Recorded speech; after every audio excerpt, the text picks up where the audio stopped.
Over the course of human history, mankind brought forth on this planet two chief systems for exploring nature and life.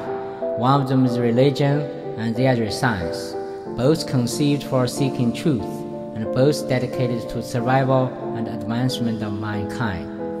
We hold these truths to be both spiritually and scientifically approachable, that all forms of existence are interconnected, that they possess certain fundamental and unalienable properties, that to describe this interconnectedness and these properties, successive theories shall be constructed by us, deriving their explanatory and predicate powers from the approximations of laws of nature and life. And whenever any theory becomes inadequate of these ends, it is our duty to modify it, or to abolish it, and to establish new ones, laying the foundation on such principles and organize structure in such forms as to us shall seem most likely to reflect our understanding and knowledge of nature and life. We are now engaging in a great war over and within science and religion, test whether they so conceived and so dedicated can be reconciled and advanced.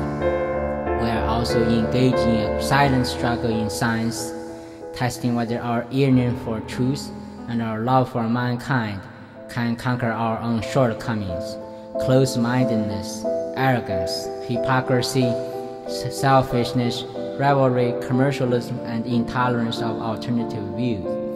So on this day and in this era, it is appropriate that we, scientists, theologians, all other learned scholars, both formally educated and self-learned, and indeed all who love truth and mankind, reflect on the status of science, religion, and our own morality's conduct, with the great hope of advancing and unifying both, so as to better serve the need and desires of mankind in the new millennium and bring same into a new era of unprecedented enlightenment and progress.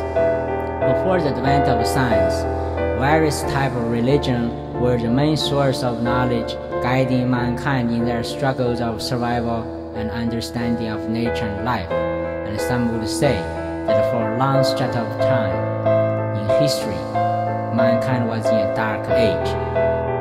500 years ago, a great polymath, jurist, and astronomer, Copernicus, on whose and other giants' shoulders we stand today, started the scientific revolution.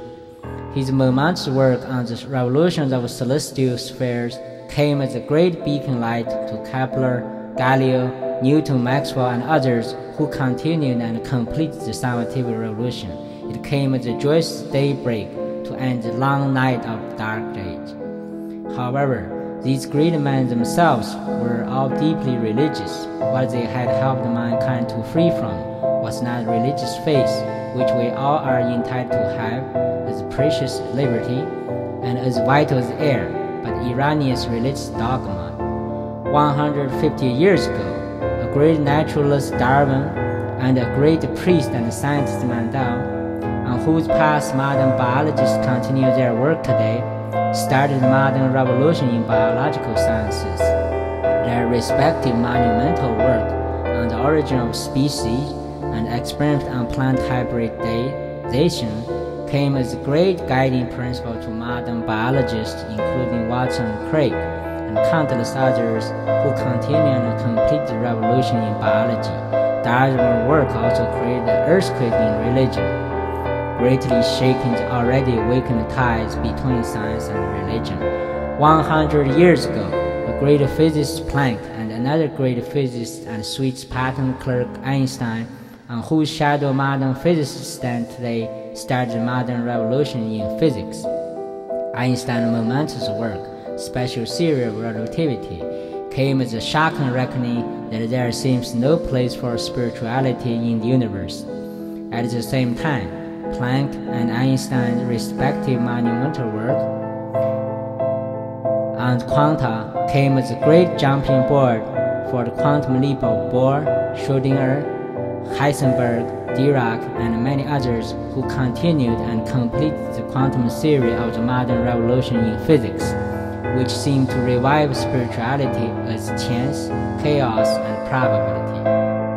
No doubt that science has brought mankind unprecedented material wealth and prosperity. Yet the very wealth and prosperity have displaced spirituality from many among us. The very revolutions have created deep gulf between science and religion, as reflected by increased hostility and seemingly irreconcilable differences between science and religion. The very same revolutions have also produced dogmas, arrogance, and intolerance, and of alternative views in science. On the other hand, it may be said that enterprises of religion seem to lack innovation and are unable to cope with or adapt to the new environments. Thus, after all these revolutions, the modern human is not spiritually enlightened or free. After all the revolutions, the spiritual life of many among us are sadly crippled by the manacles of mechanical view and the prisons of random chance and chaos. After all the revolutions, we live on a lonely island of still spirituality in the midst of a vast ocean of material wealth.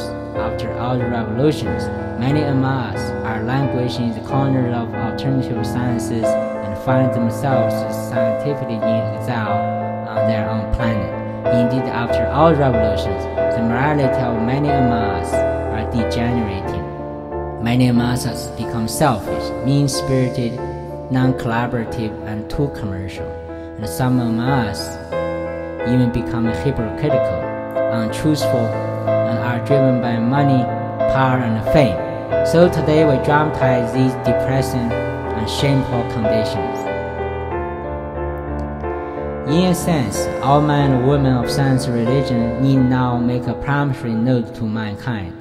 A note promises that all of us in science and religion shall rise above ourselves and shall work and struggle together for the survival and advancement of mankind.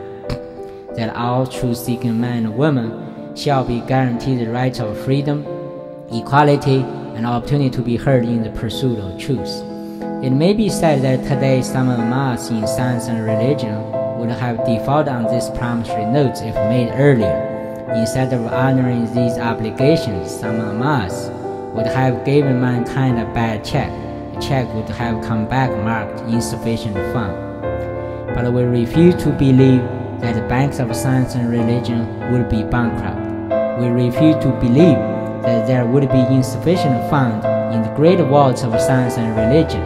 So all of us in science and religion should make good on the promissory notes. A note that will in the long run give mankind the riches of knowledge and the security of the truth.